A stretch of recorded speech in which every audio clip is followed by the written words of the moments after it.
Hello, everybody, and welcome. Today, I am going to be sharing on this channel, which my channel is Paige Howell, and my channel is all about how to help you be the best online teacher you can be by sharing just tips and tricks that have helped me along the way. But I am so excited to have Marianne Bird here with us, Teacher Marianne, I want to call her. She is part of your admin team for Outschool Teacher Village. And if you are watching and you're not part of the village, please come on in and join us. We are a group of very kind, caring, supportive, encouraging teachers helping each other on this journey. Hello, Rebecca. Good to see you. So, Teacher Marianne, I'm going to hand it over to you. I'd like for you just to tell us a little bit about you. Okay. Well, I am a wife of 16, almost 17 years. I have two kids, a teenager and a little. He's 6 years old, and I'm a homeschool mom. And I found online teaching about 3 years ago, I think now, and started out with the VIP Kid Club and actually taught for 2.5 years and still hold my contract on my 6th contract, but have not taught classes with that 6th contract since finding Outschool. So yeah, and we Awesome. yeah. And what kind of hobbies do you have? And when you're not doing all those things, what do you do? It seems like I had hobbies before kids. I don't know. Yeah, I do. I like to, it's just spending time with my husband and kids mainly. Yes. Mainly is where my time goes, and that's where I want it to go, honestly. Yes. So Absolutely. yeah, I like to, my teenager is in the, she's in those years where she wants to stay up really, really late. And so one of my favorite things to do now is to be able to stay up late and chat with her. And she seems to want to start talking at about 9:45, 10 o'clock. And, so I'm loving, Outschool. I mean, I love it for a million reasons, but I'm so loving being able to spend that time with her and not get up so early anymore, like 3 a.m., 3:30 a.m. with VIP Kid. So anyway, yeah, I mean, just really hanging out with the kids is what mainly my hobby. And it is, I'm glad you're taking advantage of that time of spending with her. When you get teenagers, if any of you all are watching, when you get teenagers, getting them to have meaningful conversation with you becomes much more difficult. So the fact that she's still willing to share with you says a lot. I think that's really good, and that you're making the time for that. I mean, I'm sure that she recognizes that as well too. You mentioned that you are not teaching with VIP Kid anymore, but I know just from talking with Marianne, she taught 7 days a week for a long time with VIP Kid, correct? Yeah, over 4,000 classes. And has been able to transition out of the early mornings and replacing that with her Outschool income. So I'm excited to hear a little bit more about that.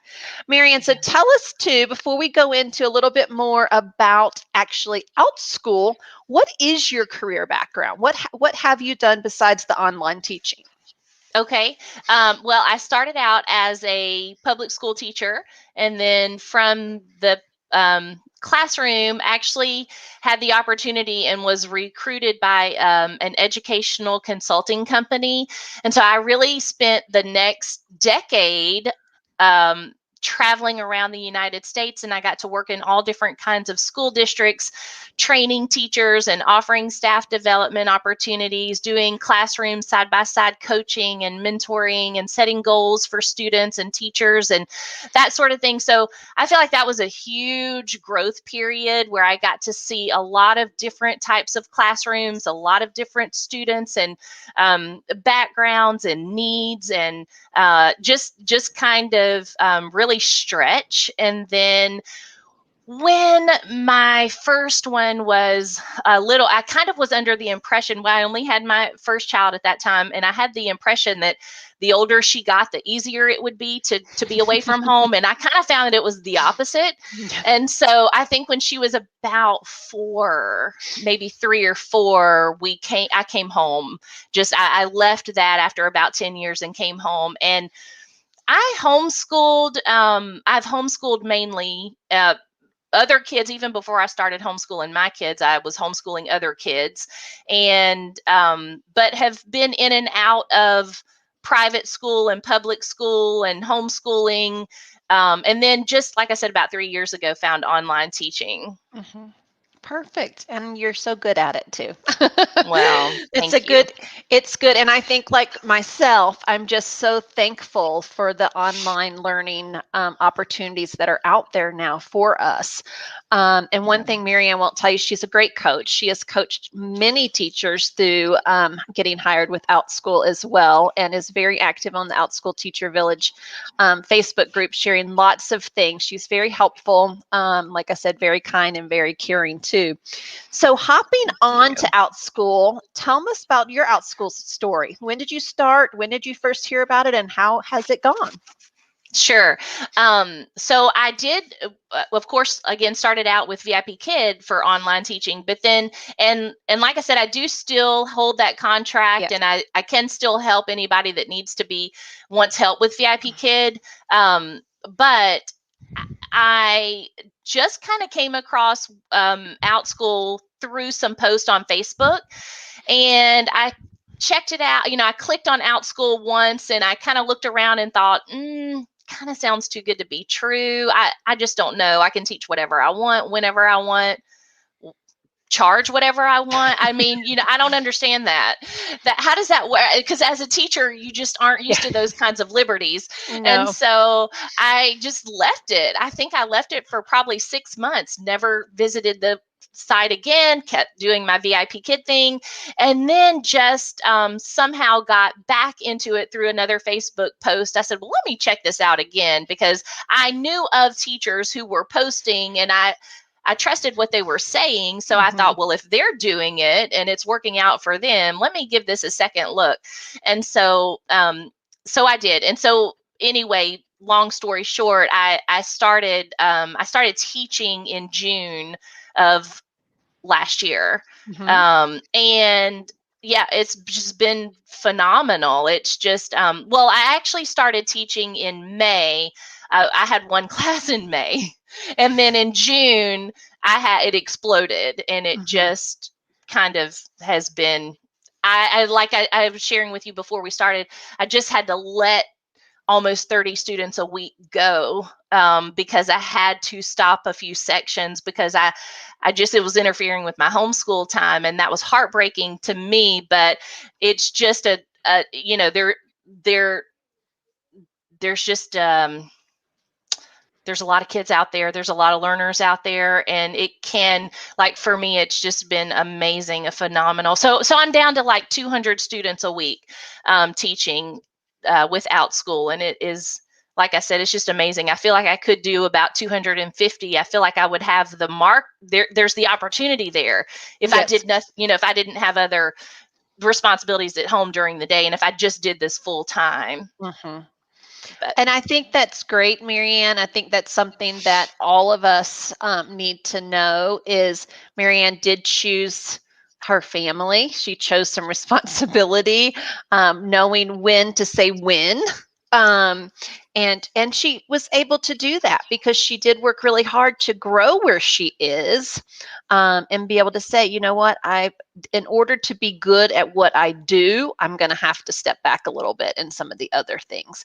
And that doesn't mean that you can't pick them back up eventually. But I'm sure those families were a little bit disappointed in doing it. So with Outschool, What would you, well, I want to actually, let me go back to this question. So Marianne is also an Outschool parent. And she has a perspective along with, actually Rebecca's in the group here, and I did a great video. Rebecca shared a lot of great information with me because my kids are too old to be on the Outschool platform. What kind of things have you learned, Marianne, that have helped you be a better Outschool teacher from the parent side? I think probably, when okay, with my daughter, for instance, my daughter was like the perfect obedient, studious child. You tell her something one time and that was it, never had to repeat yourself. She was that child. And so I thought I was a pretty amazing parent, actually. And it turned out I just had a really amazing child. And I found out that I was not that amazing when I got my second one 9 years later. And so I think, though, it's just beautiful how this worked out, that I'm homeschooling this little at the time where I'm also teaching on Outschool, that same age group, because it really gives me, my youngest, he is, of course, everything wonderful and amazing and creative and loving and all of those things. And he's also a huge challenge for, to get to sit still or to focus or, not be distracted by a piece of dust floating in the air, or just, all those things. So I think with me, when I am in front of, 9 or 10, 4, 5, 6 year olds online, I immediately have like compassion for the parent who's sitting next to that 6-year-old who's struggling to focus, or for that child that just cannot, I feel like that makes me a more understanding, more compassionate. Look, I promise I got you. I deal with this every day. And so I think just coming from that angle helps me, and I feel like it just makes it a really comfortable environment.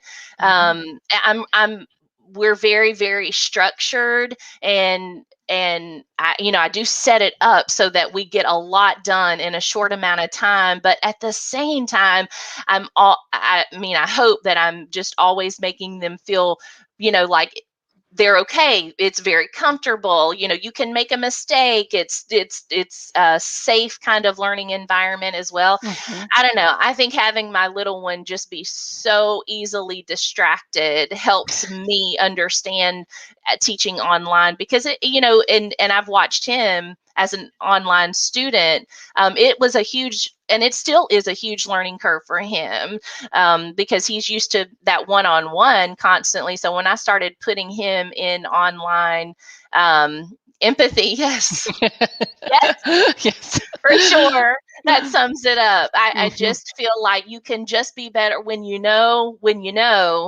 understand where those parents are coming from, and just being able to reassure the parents, I promise it's fine. It's totally fine. So, You hear some of those stories about Outschool parents that are, this or that or the other, and I just try and tell myself, you know what, we're in a time that we have never experienced before. Everybody needs a little grace right now. So I know from an as a teaching perspective too, but as a parent perspective, what do you look for in an Outschool teacher for your kids? um, I know a lot of parents say they don't read reviews, but I'm kind of one of those. I'm in the camp that I immediately just go to their reviews Mhm. first. I mean, as another, I read reviews before I buy something on Amazon. Yes. It's just, and so I first go to the reviews for that teacher, and if they don't have a lot of reviews, then I will go to their video. Mhm. Whether it's if they've got a class description video, I'll watch that, or just their teacher profile video, and just try to kind of get a sense for um, are they giving me an overall vision for the class? Are they Okay. taking me somewhere I want to go? Mhm. Or do I watch the video and I feel like I'm still not sure what we're going to be doing in this class, or where we're going to go, or what her vision is, or his vision is, or whatever. So that's kind of just, as a parent, my process. First the reviews, and then the videos, and then just kind of and the class description. I put a lot into the class description in my own classes. Mhm. And I look for a lot of information in that class description. The more descriptive you can be with your classes, the better. I feel like, as a parent, and I've Mhm. seen that as a teacher, but definitely as a parent, I want as much as you can give me about what this class is going to offer before I sign my child up. Okay. Nope, that's really good to know. And when you were talking about the videos, so you have a profile video and you can also have a class video. So as a parent, do you feel those class videos are important, so that teachers should be providing a video for a class as well? Absolutely. I do. I really I think it just kind of invites you. Your profile video is just kind of like a snapshot of the personality of the teacher. But I Mhm. think the class description videos, I mean, I look for the teacher to kind of be telling me what we're going to do and what I can expect, and what Mhm. her teaching style might be in this particular class. Because, I have a few different classes that are ongoing, but in one of my classes, it's very structured and teacher centered. In one of my classes, it's very student led. And, just to explain Yeah. those different kinds of things in the class description video, I feel like it's valuable, and I look for it when I'm looking for classes for my kids.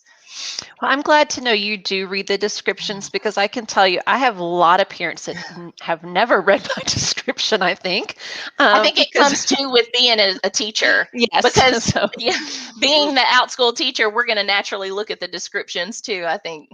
yes, we're going to look and we're going to make sure that this is what we are looking for, so that there Mhm. aren't any surprises. I mean, that's kind of how I try to write my descriptions too, so that a parent does know this is what we are going to be doing in my classroom when Yeah. we do that. So before I go on and ask you a couple more questions, Rebecca did have this question. I'm going to pose it up here too. So, what is your teaching schedule while you homeschool? So, how are you doing both of those Hmm. and making it work for your family? All right. Well, my teenager is completely independent learning. Well, 95% independent learning. And then I mostly just am at the point where I'm just grading her Mhm. assignments, and facilitating that. So she's easy breezy. And then, so my little one, we start homeschool after lunch every day. Mhm. So, except one day, well, a couple of days a week, we start a little earlier than lunch, but it's around lunchtime, either an early lunch or a late 11ish or 1ish every day. And with my little one, because it is one-on-one, it never takes us very long. I mean, Mhm. we don't spend more than I mean, if we spent 2 hours on everything, that would be a long Yeah. time. Um, we don't. We probably spend an hour to an hour and a half. That's probably what we average on our sit down work. Mhm. Um, and then, yeah, so I'm fortunate, but it was trial and error. He actually doesn't do well. Some kids do well if you homeschool them first thing in the morning, and then you can start teaching. He actually doesn't do well if I do it, because I don't start teaching until 9:30, so I could start him at 8 o'clock, and we could be done Mhm. before I start teaching. But he doesn't. He does better if he's got just time to get energy out and play a little bit, and then he's ready to sit down after lunch, and we can do it. So it works well for us that way. I know the windows. He doesn't do well early morning, and he doesn't do well like from 3:30ish on. Okay. But so I've got those pockets of windows where I know him, and I know we can get it done. um but yeah, that's how we work it. I know every child is different. Well, and it'll probably evolve. I'm sure it'll Yeah. evolve with you too. As a teacher, I actually never homeschooled, but I used to think, I could probably teach what I'm teaching my child in one day, what we learn in the entire week, You can. what you teach. So when you said, you only teach around an hour and a half or so, your sit down work, I get it. Yeah. I get how you could do that so much more easily, and I probably have some regrets in not doing that for my youngest student as well. So the other thing I wanted to ask you, because I want to be cognizant of your time too, is are there any tips that you could give to new teachers or teachers that are teaching that you feel have helped you? Okay, yeah. So I would think just for tips, what I see a Oops, lot of. Oh, I'm sorry. I'm clicking on things here that I don't know what I'm doing. So, oh, okay, okay, there you go. okay. Um, okay. So what I get in my inbox a lot of is teachers who or new teachers who are trying to find their perfect class before they start teaching. And so I would say start teaching. Start teaching. If it's something that you know you can teach and you like to teach, start there. And don't wait until you find what you feel is going to be your perfect niche, your perfect role as the Outschool teacher, because that's only going to come once you start teaching. So go ahead and start teaching. Now, also, with that being said, whatever you do choose, to start with, plan to knock it out of the park. You may not love to teach it, but plan, and then plan some more and over plan. Plan a 30-minute lesson, plan an hour's worth of work, because, when you think it's going to take 30 minutes, it may take 12. I mean, you may have all this time that you're like, what am I going to do? So just like in the regular classroom, over plan, have activities for if you do finish early, that sort of thing. So be prepared to hit it out of the park with whatever you choose, but don't wait until you feel like you have found your perfect sweet spot on Outschool, and then start teaching, because I feel like that only comes with teaching some classes, because what I'm teaching now, which is what I've always taught, for decades, it's what's been my field of expertise. I didn't think I was going to teach on Outschool. I didn't start out to teach it. I didn't feel like I didn't know there was this big of a need for it. And then I started out teaching other things that I thought would just be super easy to build upon, and I would never run out of ideas, and I would have 1,000 lessons, and none of that took off. And so I went back to what I knew that I could do in my sleep and what I loved, and that took off. And so anyway, I would just say, start teaching now, but whatever you start with, prepare. And then another thing I would do, practice out loud before you get in front of your students. Practice it out loud, because you can read the lesson and go through it 100 times in your mind, but it's going to be so much different when you're practicing it out loud. Use your regular Zoom account and do a meeting with just yourself and act like you've got students on the other end, and practice. And then just the other thing I would say is put a lot of time and thought into your class descriptions, because I do feel like if there is any competition, or if there are a lot of other teachers teaching what you're going to teach, those class descriptions, that's what draws my attention. That's what, will draw me to one teacher and maybe away from another. The more information you give on that class description, we're going to do this, then we're going to do this, then we're going to do this, then we're going to do this. As a parent, I love it. As a teacher, that does really well for my classes. So I don't know. Those are a few things off the top of my head. I think those are really great tips to do. Marianne, like she said, I was just going to add on to that. Several of the classes that I started teaching are not classes that I teach anymore. I found that I didn't really enjoy them. They weren't something that I really, even though I had taught them, I was good at them. They really weren't something that I enjoyed. And I knew in order for my class to be really good, like Marianne said, knock it out of the ballpark, I had to really want to teach this and to bring that enthusiasm to my classroom. So if you create a class, don't be afraid to push it to the side. If it's not doing what you want it to do and you've given it a fair go, or it's not lighting you up, I can honestly tell you every single class I teach right now, I get excited to show up for that class.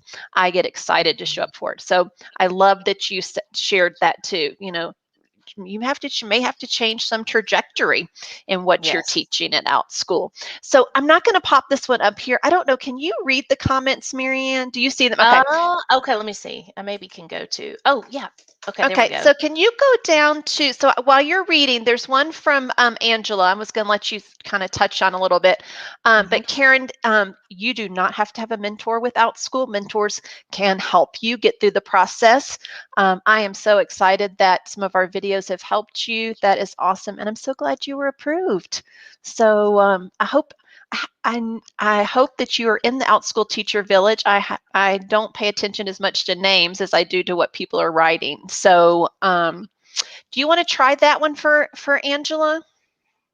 Yeah. Okay. So, how can she get more students in her Yes. section, in her course, multi-day course, 4 weeks long, 2 times a week, starting on Monday? You've got 6 enrolled. How can you get more? I think 6 enrolled is amazing. First of all, it sounds like it's your first time doing this multi-day course. But let's see. I think I, I don't do a lot of advertising. I don't do a lot of marketing. I just I feel like the best way to get more kids is to teach it, Yes. teach your heart out, and get those good reviews. I mean, I just always, all I ever go for is I just try to get the very best reviews I can get every single time, whether I'm teaching 1 or 10. I mean, I just try to hit it out of the park every single time. So I would go in with those 6 kids. Now, we know we always get last minute learners. So by Monday, you may have 8 or 9. You may have a few more enrolled by Monday, but go in there and be prepared to teach your heart out. Just knock it out of the park and just make it the best you've ever done. Go above and beyond. Go message individual parents. Is your child feeling like they're getting what they signed up for? Do you as a parent feel like you're getting what you signed up for? Do you have anything that you would like to see that you're not seeing that you would like me to add to this class? I would love your input. It's very valuable to me. And just reach out to those parents while you're teaching that class and take those comments to heart, take that feedback to heart and perfect it. And I just feel like that means a lot to parents. And I feel like, that will help you to get really positive reviews if you're taking their feedback into consideration, so that the next time you are offering that course, you've got reviews under your belt. It's really hard as a parent for me to sign up for a course that does not have a lot of reviews, because a course is more money. You got to pay that money up front all at once. So I just will say that as a parent, it's harder for me if you don't have a lot of reviews. Now, it would not be hard for me to sign up for Angela's course because I know her as a teacher, but just in general, I think you got to just work hard for those initial reviews. And then that's what I'm doing in my flex courses. I'm just working as hard as I can for the parents and learners in those flex courses to try to get some reviews so that those will gain some traction, hopefully. But I hope that helps. Well, I was going to add to that, Marianne. I think you can add to that too. Angela, the one thing the drawback that I find to multi-day classes, or I should say the 2 drawbacks. The 2 drawbacks are, Marianne mentioned that, there's the outlay of money. You have to pay for that up front. Okay. The other thing is with especially when you're starting a new class and it's a multi-day, is that it doesn't have the reviews yet. So you have to be willing to take what you have and run with it, knowing that. Now, if you switch that over to an ongoing class, and I know Marianne's a big proponent of ongoing classes, and I'm a huge proponent of the ongoing classes too, because they're less investment for a parent to do. And once your class starts, a multi-day class, and I have a multi-day class, so once your class starts, you're most likely not going to get anybody else in there. But if you have an ongoing class, maybe you start out with 6, but then somebody does give you a review, because now Outschool allows you to review ongoing classes right off the bat, then you're able to grow that class a little bit faster. So that would kind of just be something that I would think about when I'm designing a class, or maybe next time you design that class, Angela, is thinking about possibly making it into an ongoing class. And you don't have to have curriculum for a whole year.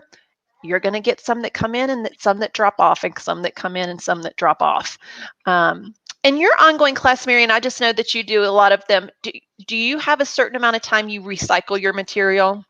I do. And so in 2 of mine, it's every 9 weeks. And in one of them, it's every 16 weeks. Okay. So, and that's the only thing I was going to mention. Of course, just we're assuming that everybody knows this, but if somebody's watching this that doesn't know this, make sure that if it is an ongoing class, then the classes do not build upon one another. The content does not build, and every class should be a standalone class, basically. And that's probably, I'm guessing, why Angela has made hers a course. That material sounds like it is building upon previous classes. But I do think also, now, in one of our most recent newsletters from Outschool, it seems like they did have in there, start thinking about summer courses. Start thinking about, in the summertime, parents that want to keep their kids actively engaged and mentally engaged, think about courses. So it may, if you can run that course now, Angela, and get some reviews under your belt, then it may be a perfect setup for summertime courses, those that are wanting to be in, a class in the summer, or a course. I felt like courses did well. I know that since we've started Outschool, we've been told we have not seen a typical Outschool summer. Yeah, of course. But I feel like courses historically do very well in the summer. From what we've been told, and camps, which is, a camp is a type of course. So you could just rename that course a camp, a summer camp for summertime. And I think that a lot of parents, when you're thinking about summer camps, more people are more apt to pay more in the summer for camps. They're accustomed to paying more for camps. Yeah, I see that now. Yeah. So the Iditarod is actually in March. That's very cool. So I don't know how you do that, but I would advertise it in some of the groups, like the unofficial, like Outschool Teacher parent group, where you could advertise it in there, Angela, and especially, making sure that people understand, hey, it's coming up, and now's a great time to learn about this. So I think that would be a good one too. And ask in the Outschool Teacher Village group. A lot of people have great suggestions and ways to kind of, make that known a little bit more. Yeah, I love our village so much. Me too. I feel like I've made really great friends, and that was one of the reasons I was trying to do this too. I told Marianne, putting names with faces is so nice, because I feel like some of the people in there I kind of know, which I really don't really know. But the encouragement and the support, and even for Marianne and I know Brooke was on here earlier, there's things I'm still learning as I go through here. I'm not done learning either. I can easily pass on to others what I have learned, but I'm still learning from others too. I learn a lot in the group every single day. Well, Marianne, thank you. I am so excited that everything is going well for you. Marianne stays very, very busy. As she told you, she's an outschool teacher, a mom, a wife, just like most of us. But thank you guys for tuning in. Marianne has a wonderful YouTube channel that she offers a lot of great tips for teachers as well. I know some of you all said that you have watched some of her videos. I will post that below in the comments below.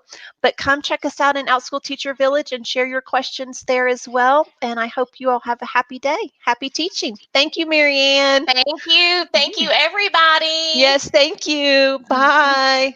Bye.